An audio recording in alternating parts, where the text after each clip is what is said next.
I'm Lizzy. And I'm Izzy, and we need help. Each week we stumble through a new book, method, or concept that brings us one step closer to being our best self. Yes, we make fun of ourselves. And others. But mostly just ourselves. So here's to not taking self-help quite so seriously.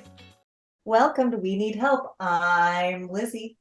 And I'm Izzy, and this week we are wrapping up a hell of a month. Let me tell you, we are wrapping up Cancer Month. Cancer was a doozy. It was a doozer. It was a dooze. I actually hate cancer more than I did when I started. Yeah. Oh man. Yeah, to be fair, we had the best guests I think we've ever had on the history of the podcast.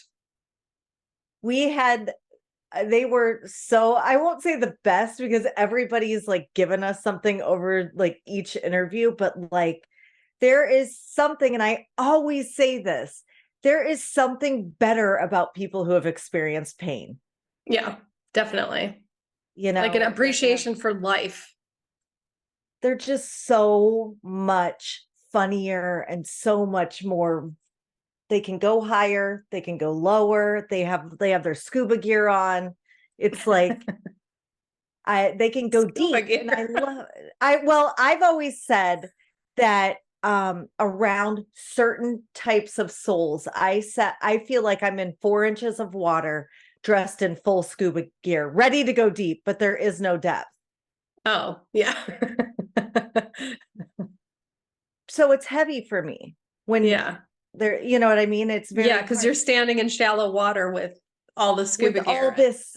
I have the ability to go to the depths of the soul and hear these new like surface ass people are like, how's the weather? This has been really like a really tough summer because it's been hot. I'm like, okay, tell me about your childhood trauma because like I can't with this shit. Yeah, and we definitely had scuba gear, deep, the abyss guests, I think. Yeah, like no light, like going so deep and dark. You look up and there's no light. There's just that fish with the light on its head, like that sticks out. The and you're scary like, fish with the teeth. Yeah. Dang, dang, dang. We saw some of those we saw some of those. That's what I would like to so nicely call online troll bullies. Yeah, this was interesting. It was the first time we'd gotten really bullied and sort of strong-armed. Well, they tried to strong-arm us, but they were unsuccessful. But we were straight up bullied for a post that it was like a total joke that we Wasn't made. even what it was. It wasn't even a joke. It wasn't a fucking joke on cancer. Yeah, no, I said, Lizzy had asked me if if I'm a cancer survivor, and I said I'm a cancer thriver. And which sounds fucking dorky. She just laughed at me. Like she just laughed at me because for using the word thriving with that. And then you made a comment like, I think I need chemo after that comment, which I still think is so funny. And we got the cancer community, like a big part of the cancer community, which I'm a part of officially. Well, I'm going to say not a big part. No. 4 or 5 really loud people went after us. Yeah, publicly. They weren't like, really a bad. big part.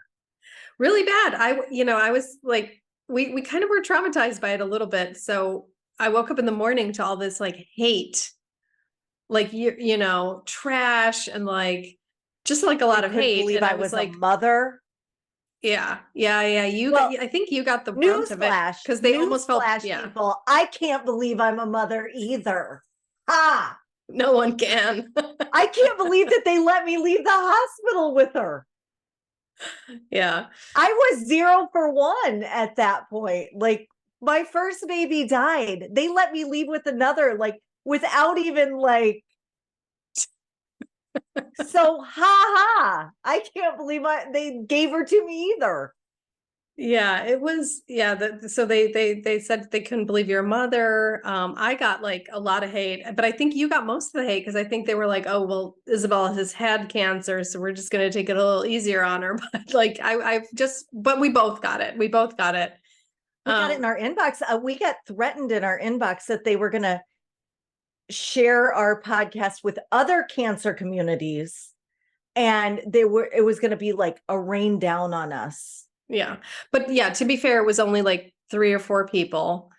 But what did end up happening was a lot of people wrote us privately because I think they were afraid, but like fair enough. They wrote us privately, like, we watched the episode, like it's fine. And there's like one guy in the community who's like stirring up all this trouble.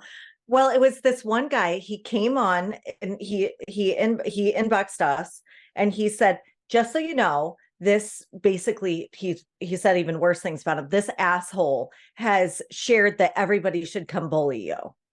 Yeah. And he screenshotted it and proved it. And he said, you know, just keep your head up. And that to me was the light in the darkness. Yeah. Yeah. Because we were like, here's what Lizzy and I did immediately. We got together and we said, oh my God, have we hurt people? Because that's what we were like afraid of the most. Like, we really didn't want to hurt people. But then we listened to it. We're like, no, she was making fun of me and using the word thriving and not anything else. Like, right. We're so sensitive in this, like out there in this world where these, like, let's be honest, these 3 or 4 people were loud, obnoxious, you know, hurting people. I'm just going to say it. Yeah. And, you know, they wanted to be angry. They came in wanting to be angry. They didn't want to have a dialogue. They didn't want to, I went in at first and I was like, no, I'm just making fun of her saying thriving because it sounds like a stupid meme that you would like pass by that your great aunt posted and you can't believe she's on Facebook. Yeah. You know, like, and then I found myself with this demon that I can't stand to be misunderstood. Yeah. I had like a fucking meltdown about it. Yeah, you had a panic attack but I'm so grateful for this whole experience because I started engaging with the hate, right? Like, I started explaining myself. And there's this Polish saying that only the guilty explain themselves. And I'm like, wait a second, I'm not guilty of anything. So I just started deleting the posts where I'm like trying to explain myself. And then they were like, "Ooh, you're deleting because you know you're wrong," or something like that. And I was just like, you know what? I'm just not going to engage at all. And there's that other saying, you know, don't wrestle with pigs because you'll get dirty and they'll like it. Yeah. And then once we stopped engaging, they quit. They just quit. Like people are looking for fights. They like looking to get riled up. So, well, and sometimes you got to like, have you ever seen like a dog hump the pillow? You can't get the pillow away from them. You got to let them finish. Like, you have to. Like, that's what we're talking about. No, yeah. And you actually had you sought spiritual guidance for your meltdown, right? Well, I'm at my daughter's like sporting event, and I'm thinking, I have hurt people with cancer's feelings. And if you really know me, as you do, I am so aware of what the experience of other people around me, like too aware. It's, you know, that's just how I've been raised. So I had like a full on panic attack. And I want to thank publicly Candace Tranter. She is my breathing guru. I reached out to her immediately. I said, I'm having a anxiety attack. I'm spiraling. I can't get myself out of it. She called me immediately. She did this breathing technique with it where you take 9 breaths in fast, and on the 9th one, you hold it. Mm-hmm. And I did that 3 times, and it like brought me back to earth. And she said the most pungent, like, reality. She said, Lizzy, they're not real. This is not real. And it stuck with me that they're, even if that's another human being on the end, they're not real. They're not part of my experience unless I allow them to be part of my experience. And so, I mean, and Jason said, Joe Rogan, who I absolutely love, and he doesn't always say things that are, palatable. He doesn't read the positive or the negative comments. Yeah. And that's where, if I'm okay with me, it's the positive or the negative. I should, and I want to be in a place of neutrality. Positive, great. Negative, great. I want to be in a position of neutrality. So this was like this was like a spiritual experience for me, this whole hater experience. Me too. Yeah. Me too. And he said, when you read those, it actually changes who you are. Yeah. When you take those in and consume those, it really does change who you are. And we started this, like, we're just fucking trying to help each other. We were trying to help ourselves. Like, we're not like,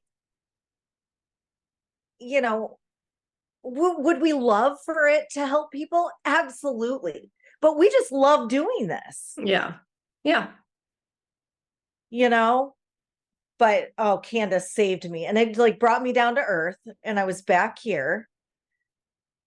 And I think in all of this, I mean, this is a cancer to our society. Let's just be honest about it. Like, let's call it what it is. It's fucking bullying when you go on there. And there is another, when you say bad things and nasty things, there is a person on the other end of that could possibly read it. I love that you said that, because this situation with the bullies has made me a better person, because hand on my heart, I do this. Sometimes I'll like see something like a story about celebrities, or like somebody will post something and I would make a nasty comment.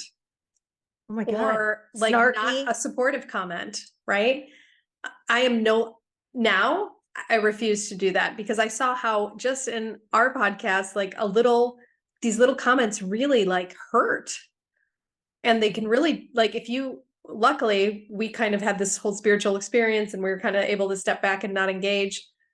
But they do hurt. Like, we were hurt in the beginning. Like, it's very uncomfortable. So I was like, I'm not doing that anymore. Like, it really helped me as a person. So I want to thank all those people who wrote those nasty comments, because it made me not want to ever comment anything nasty on anyone's page ever.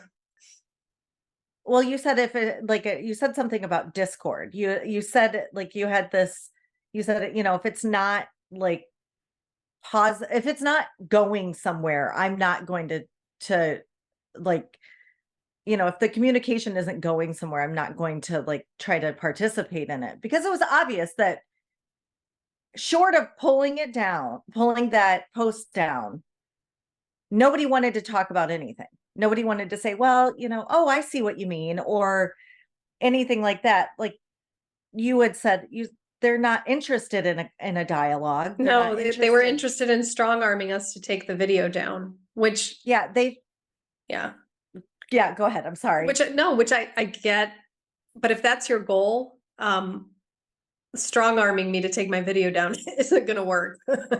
Because it's the only time we considered taking it down was when that lady approached us in a kind way. Do you remember that?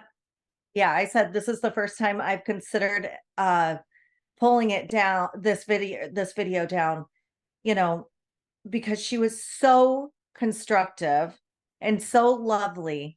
But it finally got down to, I decided if we pulled that video down, and it was misunderstood. The video was misunderstood. If we pulled that video down, those trolls would be watching us for the rest of our lives and dry humping us for the rest of our lives. And I just decided that I couldn't be a part of that. I wasn't going to be a part of that. And you said, we could pull it down, and you wanted to for a little bit. And so did I. We were like, oh my God, we're hurting people. We got to get this down. But like, we just, at the end of the day, it's a video on Instagram and TikTok. It's not President Biden didn't put it out. It's not a law. Yeah. And also, I like sat down with myself and looked deep into my heart. And I thought, is this mean spirited? No. And then I think the ultimate validation was when one of our guests, who is going through chemo, watched the entire video and sent me like a nice thank you afterwards for sharing that experience. And that was like, oh, okay. But that was already after I sort of accepted in my heart that it wasn't mean spirited. It was just funny banter. Right. Yeah. Yeah. And I do think, and this is one of the reasons we put this podcast out there, is people are taking shit too seriously. Yes. And, I don't want to be a part of the community of a generation of people that didn't want to be labeled. Yeah. And now they are labeling everything. And you're so confused on what you can say. You can't make a joke. Everybody is like, I don't want to be a part of that. I want to be like, I want to take things. I mean, we're all ants if you zoom out enough. Like this can't be taken seriously. Yeah. There is an aardvark, and fuck you if you're an aardvark advocate. There's an aardvark out there. You think this isn't funny? This life, this world? Give me a break. It's like we have to make light of this stuff. Yeah. Yeah. I mean, I think I'm glad we do, there's people who don't, but I'm grateful to be on this side. Like, I'm very grateful to be on this side of the humor bus or whatever. If we weren't on this side of the humor bus, I wouldn't be on this side of the ground. Yeah. Because I would have killed myself a long time ago. Yeah. It's like, oh, that's another thing. Like, these people were wishing I got cancer. Yeah, that was fucked up. That was fucked up. Yeah. I think I'll be on my side of the karma on this one, if you don't mind. No. Yeah, I don't know. But without, what I'm saying? Like, without these haters, I'm glad they're there. I'm glad they were there because I had a spiritual experience because of them. So I'm just happy with the world as it is. I'm glad I'm in the way that I am. I'm glad you are the way that you are. I'm glad they are the way they are, because without that pain, there's no progress, right? So like, we've progressed spiritually thanks to pain. And I think that was the whole theme of the month. The whole theme of the month was it, Well, and I hope one person listens to this episode and says, okay, I'm going to be the angel. I'm going to be that guy that went into our DM and said, hold strong. The guy's an asshole. Don't let these people get you down. I'm paraphrasing. He was much more eloquent than that. He was a cancer survivor. He was a cancer thriver. Thriver. So, thriver. It's so funny. But he came in and said, you know what, you're okay. The way that you deal with your cancer is okay. Yeah, I think that was another thing. Like, this is the way I deal with it. Like, it's my cancer and I'll laugh if I want to. Like, this is how I chose to deal with it. But I wasn't telling anyone else how they should deal with it. Like, if you want to cry all day, that's fine. If you want to lock yourself in a frickin' storm shed and rock back and forth, feel free. Yeah. You do you. Yeah. Whatever you need. Yeah, but I think what I took out of it is, yes, I don't want to be negative on social, but even more importantly, I want to be that little spark of light in somebody's DM. And I've done it several times. Like, hey, I see you catching it. You know what? We've all been there. just it's okay. And like, whatever, you know, be that light for somebody in darkness, because in that moment, it meant a lot to us Oh yeah. when we were getting like those, and it felt like the whole internet had turned against us. It was Didn't like, it? yeah. And it does feel like that. Yeah. Yeah. And my Oh. friend Tatiana, who's so lovely, she's like incredible, and she's great with social. And she was like, I was wondering why you didn't take it down. Mm, And I just said, you can't, if you respond to a bully either in their face or on the internet by doing exactly what they say, they will never leave you alone. mm, They won't. They're just gonna keep coming for you over and over and over for your lunch money. mm. And if you allow them to change you, and it's not like I'm not a corporate thing where I'm trying to sell stuff. We're selling ourselves. Like, you should probably know you're going to be offended here at some point.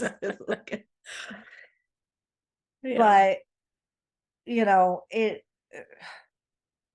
I don't think this is good for society, the way that we beat each other up online or anywhere else.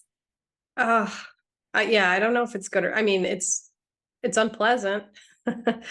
I think, yeah, it's definitely unpleasant. But at the same time, I'm like, I am grateful for that experience because it helped me be stronger. So I think maybe it's Darwinian, the strong will Yeah. survive and push through. I did think of something like, if you're able to be that harsh on someone, it probably means your dialogue to yourself is really cunty. Yeah. Yeah, I just wonder like why people do not pause and think, okay, I'm going to have a conversation with this person to try to figure it out. They just go automatically to attack. And yeah, That's you're an absolutely addiction to right. cortisol. Inside, there's something going on there. I think we're a little addicted to winning Yeah. online, winning an argument Yeah. that doesn't even probably matter to anybody. Like, have Yeah. you ever gone in on somebody that for something? Didn't you say you went in on Britney Spears once? I did. Yeah. Yeah. Yeah. She's You know what? I went back and deleted all of my mean comments, like, because they I love weren't even you for mean, but I doing was that. just like, she needs therapy, like blah blah blah, Yeah. and then I just went and deleted. It's not my place. I don't know what's going on behind the scenes, so I'm leaving it. This whole Lizzo thing, who knows what's going on? Like, I'm leaving it. I'm not, Is there a Lizzo thing? oh, you don't haven't heard of the Lizzo thing? No. Oh, it's like it's news here. Two of her ex backup dancers are suing her for sexual harassment, and they're telling like really horrible stories. That was harassing them and bullying them, and then other people have started coming in and saying the same thing as well, that she's like a horrible bully, that she was harassing them. They're taking her to court, they're suing her. And she said it's not Yeah. true and it's ridiculous, but then all these people are coming forward. But I don't know. I wasn't I there. hope it's not. Yeah. It bothers me that it's Lizzo and not Lizzy. No, I'm just kidding. I don't give a shit. I don't give a shit about Lizzo. Yeah. I'm just like, okay, it's everywhere in the news. So I mean, but like, isn't it weird that like so many people give a shit yeah. Yeah. about stuff? Yeah. I mean, it's just fucking weird. People How care can you about give stuff. Why do people give so many shits? I don't know. I think people have too much time on their hands. Like, I tell this to the women that I coach. They sometimes call me up and they're just like laundry list of like things that they're like freaking out about. And I'm like, and they're like, how are you not freaking out? I'm like, I don't have time. Like, I actually don't give a shit. I'm too tired to care. I'm like physically exhausted. Why? Yeah, I'm building a house. I'm like working. I got full-time jobs. I'm doing a lot of stuff. I don't have time to give a shit. I wish I gave a shit. Like, like if you, that would be a funny comment. Like, I don't give a shit about this, but I hope you're having a great day. Yeah.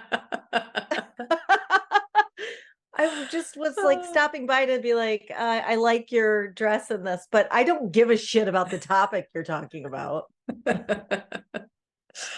Yeah, I think in the world we need to give a little bit less shit about what other people are doing and start to tend our own knitting. Yeah, I think worry about your side of the street. Is it clean? Yeah.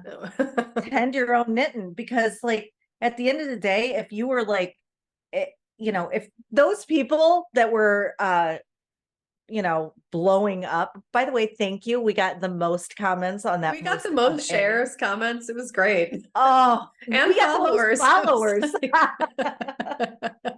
Like, we should be hated more often. Yeah. But like, if they would have just gone on and put that effort into building up something that they loved. Yeah. Or supporting somebody that was saying the right thing. Yeah.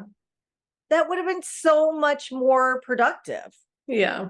For them. Yeah. But it was wonderful for us. So. It was. Broad stroke. Thank you. Yeah. A broad stroke. Thank you. Yeah.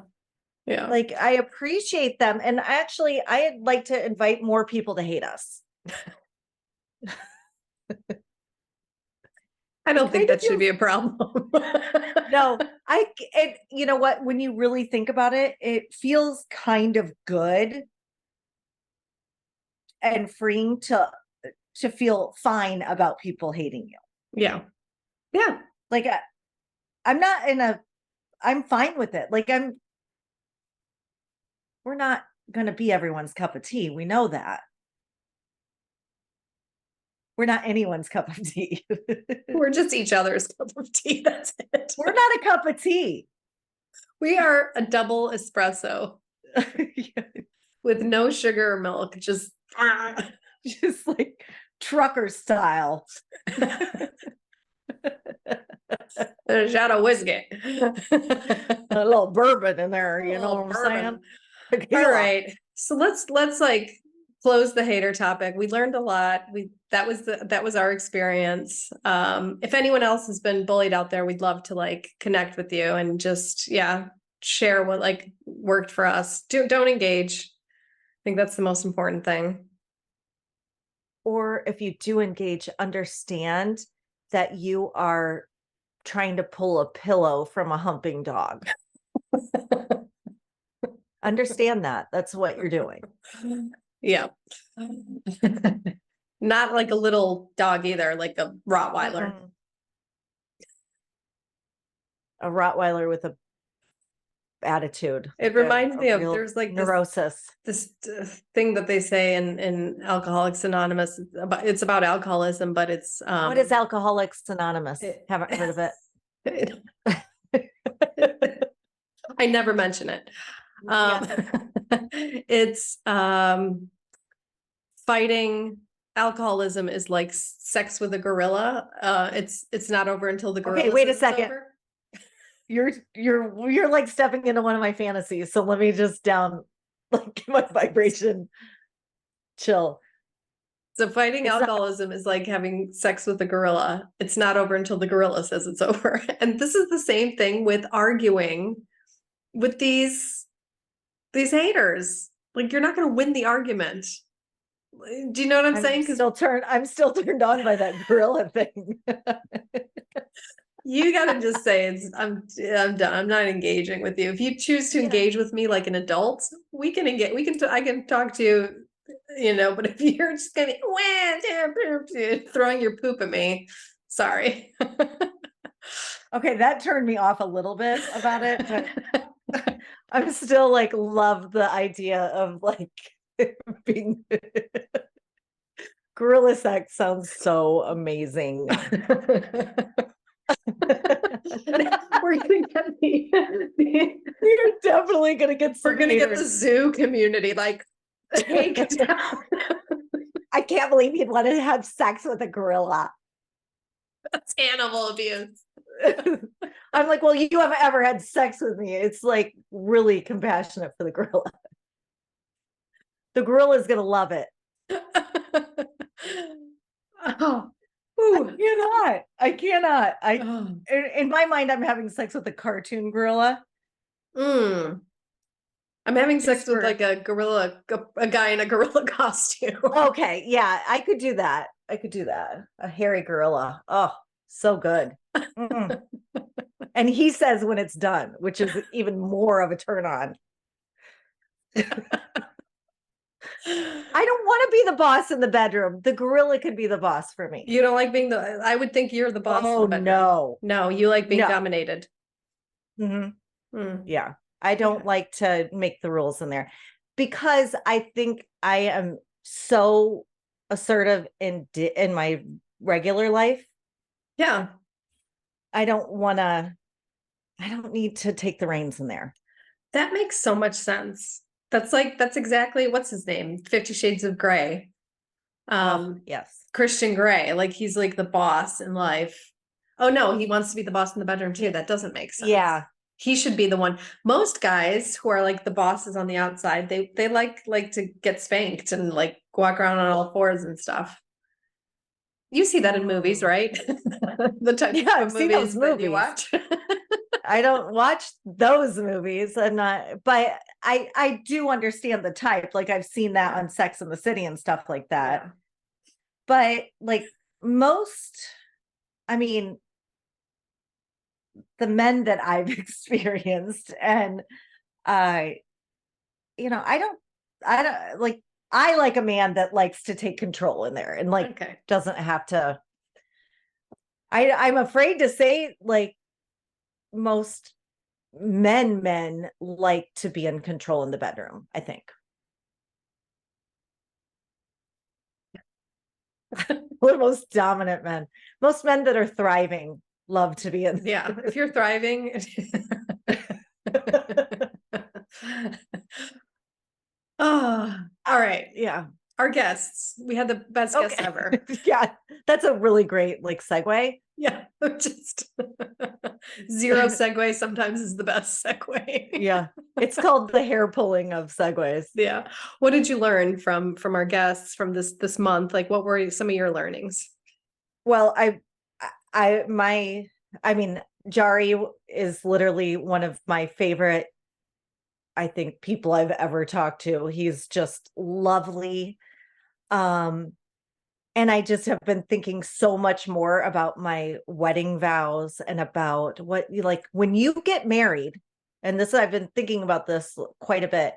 You're agreeing to see somebody die. Mm-hmm. One of you is going to be the watcher of the other person dying. Mm-hmm. And that's really something to That's think deep. about. It like that's the agreement. You agree to go through life and everything, but at the end of the day, one of you is pulling the short straw. Yeah. And that's he within 5 years she passed, but like we're all going to see each other pass. And I've always known that because I've had a lot of death in my life, but like it just kind of brought to the surface like, okay, wow, like that is something that's a huge commitment. Like I might have wanted to think about that because I don't want to see Jason die. Mm. And I also don't want him to see me die. Yeah. So I basically would, this is my, maybe like my letter is we're going to have a double suicide when it gets, just, I don't want him to have to do that. Yeah. And Jari was so amazing because, and I think everyone should read his book, especially if they are struggling in their marriage or getting married, for two different reasons. Like if you're struggling in your marriage, it really does often serve you to think this person isn't going to be here driving me nuts forever. Yeah. And then if you're getting married, maybe you should really and think about what the fuck you're getting into. Yeah, what that means. Yeah.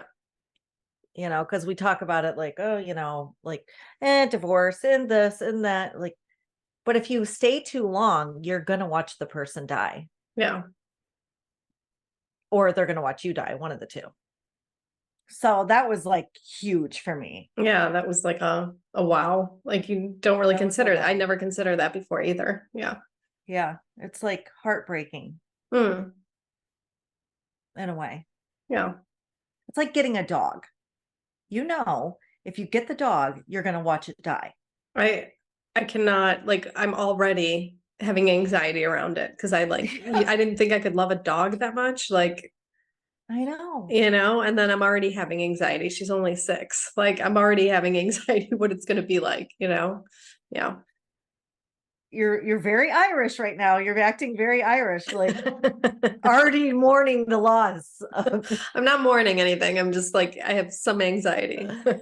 Like I almost want to, I do too. but you know what it's giving me? I want to capture every moment, and I'm really nice to her because I want every single second that she's on this earth to be happy. Like not happy, but like loved, you know? What about that for everybody? That's, Yeah. I mean, that's what I feel like. I literally, like, when somebody is leaving my house, I know it could be the last time I see them.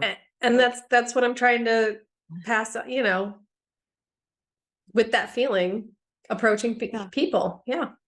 Yeah. It's like, it really is important. Jari was just, I mean, that book, and the book, he luckily let us read it. It was so beautifully written too. Yeah. It's like he's, not only does he have a great story, and, you know, he didn't waste a moment of his tragedy by writing it all down, but he is a great writer. Yeah. And that is huge. Yeah. And so then Ride or Die is coming out in September. Yeah. Yep. September 6th, I think. Yeah. That's when it was. And then I just listened to Carrie. Oh, can you move back like slightly? Yeah, there we go. Because the microphone was, there you go. You were like in front of the microphone like this. So it was muffled for a second. Thank you, though. It was just muffled for a second. I just listened to your interview with Carrie, and that was, you guys did such a great job. It was such a great interview. It was all her. Like, it was all her. She's so amazing. And I think, were you, like, I was thinking, were you this amazing in high school? And I missed it because I wasn't, you know, I had a slightly different group of friends. Like, we were always friendly, but we weren't close. Right. And it was just very special that we could connect over our mutual cancer experience and just be one-on-one. And I just thought, wow, you are so amazing. Like, I felt so grateful to have her share her amazing positivity. And I think my favorite part of the interview was when she said she got the diagnosis, you know, she knew she was dealing with this, and she went to the mirror and she tried on a couple faces, and she just, a couple smiles, and she just decided that this is the person she wanted to be through this experience, the person that is smiling despite all the hard stuff, you know, and that's the decision that she made. And I just loved that. She, like, a couple of things that I loved, which that was one of them. I love that after her surgery, she's, you know, expressed that, like, she's had some lows, and, you know, she'll just start crying. Yeah. And like, the loss of a body part is so important to acknowledge. I mean, even though she's going to have them rebuilt, and they really don't matter once, if you're not feeding a child, I mean, really. But like, she was just saying that, like, just all of a sudden tears will start pouring out of her face. And I think any loss, that's how grief is, you know. But I wanted to say what it actually did for me was listening to that is I'm due for mammogram. Me too. And it made me not scared to go get it. For some reason, it was like, I'm going to book that. And for some reason, just listening to it made me not scared to go get it. Same. I felt the same way. I mean, I'm Irish, so everything I do is about to go die. You know, like... Yeah, it's same here. I became, and I think what it gave me also is no matter what happens, I can choose how I'm going to react, like even fake it till you make it sometimes. But it's, and I really like that approach. Like you decide who you want to be in this. You decide who you want to be in this life. It's radical accountability, and I fucking love it. She's like, I chose to do chemo. Yeah. Yeah. I chose it. And I was like, oh my God, I love that so much. And I have a couple of friends that have cancer who have chose to heal it naturally. Yeah. They have decided. And a lot of times people don't support them. It's like, I know. I know. And it's about listening to stop? yourself and your own body. Yeah. Once we accept that everyone's going to die and stop not making eye contact with that, maybe we'll let people live the way that they want to live. Yeah.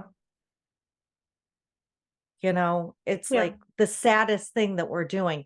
And I'm just as guilty about it. I have an opinion about everything, of course. I do. Like, I'm the oldest sister of 6. Like, I'm pretty much I'm the fixer. Yeah. And I do have an opinion, and I've tried to but her saying that, Carrie saying that was like, I chose to do chemo, was like, kind of like, it felt less victim and more like she was in the driver's seat of her cancer. Exactly. And I think that's exactly where she wanted to be, right? Like, okay. Like, and that's empowering. That is completely empowering. Yeah. So I what felt a like great month. It was a great month. God, I want to get to know her. If she's Carrie, we're going to talk right now. I want to be friends with you really bad. I don't want to make it public, but publicly I'm saying that I'd like to invite you to invite me to be your friend. We will invite her back because she was such a wonderful guest, and I really would love for you to meet her. So definitely. And I did realize that you really don't need me on this podcast. I do need you. I do need you. You're amazing. I did feel like there was something like a limb missing. Like I felt like phantom pain. That's the nicest thing you've ever said to me. I felt phantom pains. When I recorded without you, I felt like I was cheating on you. I was like, just like looking over my shoulder. Is she gonna? This is a little on the DL, but tell me about your experience. Yeah. All right. Well, I love you. And next month, I think we're getting in shape, aren't we? We are getting in shape. We got to do it. We got to do it. I'm so happy. And you already look better since we decided to do it. Yeah. Well, I've had to because I've been diagnosed with Lyme disease. So I had to take a super strong antibiotic. I chose to take a super strong. You look good with Lyme. Well, I've had to cut out all dairy because I took the antibiotic the first day, and I love cheese. Like, I'm a huge cheese fan. So I took the antibiotic and I'm like, oh, it's not so bad. I'm feeling all right. And then I woke up with like acne. I was like, and I called my doctor. I'm like, why is there acne? She goes, oh, did you eat dairy with that antibiotic? I said, yeah. And she's like, no. Bitch, you should have told me. I know. I'm like, why didn't you tell me? And she's like, no dairy. So she's like, and best like no gluten. And I was like, all right. You just cut out my entire food group. I know. I'm like, what am I going to eat? What's left? So I think that's why I look better, because I've cut out the dairy. Skin looks good. So, yeah. Well, I'm already down to my goal weight because we've been moving. Yeah. And that's a son of a bitch. It reminded me not to do it for a very long time. Yeah. If you think about selling that house, I'm like, No, you fly from Poland to Naples, Florida, and bitch slap me if I ever want to do this again. Done. Do it anyway. I want to see you. I'll take the slap. Like, oh, okay. Hi. All right. Oh my God. Well, I love you. And yeah. I love you, and I look forward to getting in shape with you. Yeah, and let's talk too. nutrition. We should do it before and after. So good. Here's our before. It's everything from right now. Before is our before. Let's make it like I heard this lady on the internet. She's like, I took so many before pictures. I just had a photo album of me getting fatter. So good. That's brilliant. All right. Well, I love you. I love you. I'll see you next Tuesday. See you next Tuesday. Bye. Bye. Thanks for joining us this week on We Need Help, the podcast, the duct tape of self-help. Please visit our website, weneedhelpthepodcast.com, where you can find links to the show on Apple Podcasts, Spotify, Stitcher, YouTube, and all the others, so you'll never miss a show. You'll also find links to the books we've reviewed and our amazing store. If you enjoy this podcast, go right now, because if you're anything like us, you'll never do it later. Like and share our page and episodes on Facebook, Instagram, YouTube, or just tell a friend about the show. That would help us out too. Also, feel free to let us know what you need help with, and we'll try to cover it in a future episode. You can also find us on Instagram at weneedhelp_the podcast. Thank you for listening.